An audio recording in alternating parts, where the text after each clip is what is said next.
No, I do not believe in putting an atheist on the spot and saying, prove God does not exist. Then stop doing it. I don't do that, and that's not what I'm doing. I tell Christians to stop doing it. You just did it with regard, not God, with regard to the logical absolutes. No, you said, because these things are not conceptual by nature. Okay, great. Then what are they? And you couldn't tell me what they really are. They are non-conceptual. There are two possibilities. They are conceptual or non-conceptual, and I'm saying they're non-conceptual. Okay, great. Now we're making progress. I said that an hour ago. If they're non-conceptual, then I'm going to assume that what your meaning is they're physical. No, non-conceptual does not mean physical. It means non-conceptual. It means that it's not conceptual. Whether or not it's physical or not is not the issue. You're making a fallacy. You're making a fallacy of exclusion. You're saying there's either physical or conceptual, and that's all there is. That'd be a false dichotomy, not exclusion. You are excluding other options. False dichotomy is a fallacy of exclusion. I want you to tell me what they actually are. I told you, they're non-conceptual. What does that mean? It means they're not concepts. Okay, so logical absolutes are not concepts. That's correct. Okay, they're not concepts. Are they not anything else? I have no idea. Okay. What does anything else mean? So you know for a fact that these things are not concepts. Do you know for a fact they're absolutes? The statements are non-concepts. So A is equal to A. That's a non-concept. A is equal to A. It's a non-concept. It is not a concept, but we can conceive of that. The statement is not the essence. But it's not a concept, but we can conceive of it. You know of any place where A equals A exists outside of the mind? It doesn't exist. It doesn't exist? That's then correct. How come we're talking about it? No. Now you've really changed scopes, because existence, I'm sorry if we're using a different word here, goes back to what is in reality. These things. Is my thought a reality? These things transcend reality. Reality is subject to them. Do your thoughts exist? My thoughts exist, yes. Okay, then we have concepts that really exist. Yes, we do. So the statement. But I said that they're not concepts. A is a conceptual statement. It Yes. exists. Yes, the conceptual statement A equals A exists. So that it exists in your mind? The conceptual statement A equals A exists. The Okay, actual so the actual thing that statement points to is not a concept. It is a truth statement, which is conceptual by nature, which probably reflects reality. You cannot give me the necessary preconditions for intelligibility. The only thing you can do is presuppose the validity of logic without it giving the necessary conditions for its existence. The very argument of tag is this. They are conceptual by nature because they are of the mind. They only occur in minds. You don't find them under rocks. You can't freeze them. You can't take a picture of them. They're of the immutable. mind. If you say that they are not of the mind, then you have to tell me, what are they? Whatever your argument is, I don't care, Matt. Whatever you say, that's what it's not going to be. That's not helping the argument at all. I would want an atheist. I'm not trying to help your argument. I'm trying to show you where you went wrong. But with all respect, Matt, you're not. I mean, we both will not agree on this. I identified a fallacy in there, and it's a fallacy of structure. I've corrected many of the times you've cited a fallacy of being wrong, saying, no, that's not it, it's actually this one. No, you have said it's not a fallacy, but you haven't actually corrected it. You've just said that it's not a fallacy. When what we're talking about here is, and you keep changing scope. Woo. There is in my mind a concept statement, A equals A. That concept statement is a concept in my mind. It points to something, just as a concept of an apple points to something. In the apple case, it points to something physical. In the concept A equals A, it points to something abstract. Yeah. Did you invent the concept? No. It's not dependent upon you. It's not.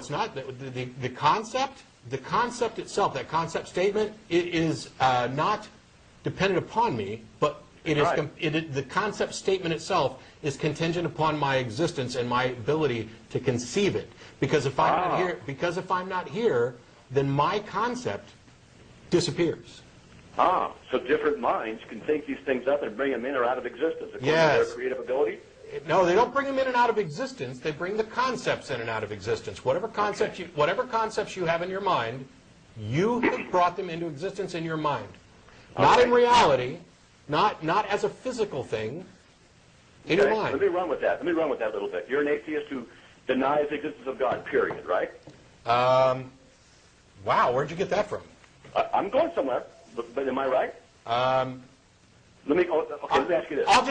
I'll say you are, because at least for every practical definition of God that I've ever heard that's not, God is love or happiness or something where God is being a label stuck onto something else, or God is the logical absolutes. Yes, I don't believe in any of those other gods. I don't believe in those supernatural, transcendent thinking minds. Okay, so you are a materialistic naturalist then? Essentially. Okay. That would mean then that, to burning this down really quickly, your mind, your brain, is the product of physical properties in the universe and biochemical reactions. Yeah. Okay? And they're limited to and governed by the physical properties of physical properties. Sure. Okay? Yeah. That means that there is no such thing as logic. No. Logic is, let me finish, logic is the process of proper inference.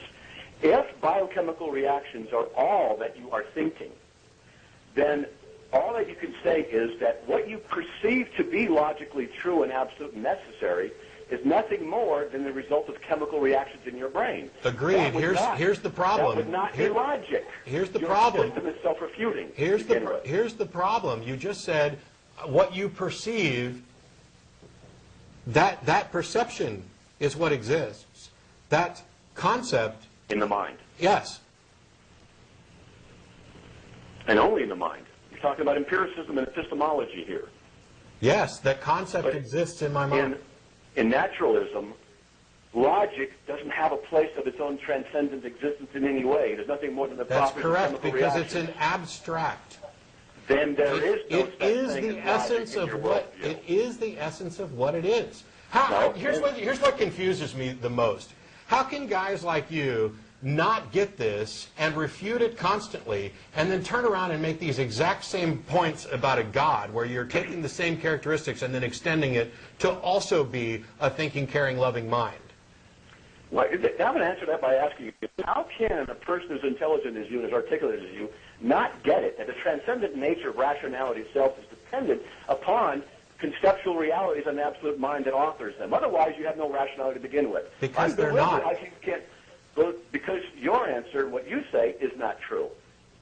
We both agree that logic exists independent of what you and I are, and even though No, we don't, and that's the problem. We don't both agree that. No. Let me finish. We don't both agree that logic exists independent of us. We both agree that the absolutes upon which logic are based exist independent of us. Logic is purely conceptual and contingent upon a mind to use. Let's go with that then. So then the conceptual absolute, these logical absolutes, do they depend upon our existence or their existence? They don't depend on anything. They're not existing? In what sense? In the sense that they're a part of reality? No, reality depends upon them. They are true. But you said they're non-physical, so what other options are there? I don't know. You Abstract. don't know? Abstract. So wait. You're telling me about what they are and aren't, arguing against them, but you don't even know what they are. Well, this is actually one of the things that I find most laughable about apologists, and I won't even ask for you to not take this personally. Once again, you get to this point where I don't know is such a bafflingly unacceptable answer to you. This is the colossal arrogance of the theist position, that they're unable to say, I don't know, maybe we'll find out someday. And instead of accepting an I don't know, they just go ahead and leap to the first thing that seems most reasonable to them. If I were in a formal debate with you out there in Austin, Texas, and we're debating this issue, and you said, after I asked you, tell me what the nature and the essence of these things are, and you said, I just don't know. I'm going to come back again and say, in a formal debate where we're supposed to be using logic, you're telling me what logic is not, but you can't even tell me what it is, in any way, shape, or form. No, that's not in any way, shape, or form. We're talking about within the context of what you're talking about. I already told you they're non-conceptual. Now you want me to start going through all the other possibilities and eliminate those as well, and I can't do that, and neither can anybody else. I'd like that. Well, I can do it for you. I'd like you to prove Obviously that not God physical. exists without a fallacy. They're obviously not physical because we can't weigh them, see them, touch them, measure them. You're asserting that something is either physical or conceptual, and that We have there are another no other possibility. options. Let's go with another possibility. You have another, third option. Seriously, I mean, you know, what else? In existence, some of these are physical, or I know that thoughts exist, my thoughts exist, I can't freeze them or weigh them. But that's so I know that existence. there's a conceptual reality and there's a physical reality. What other reality have you got to offer?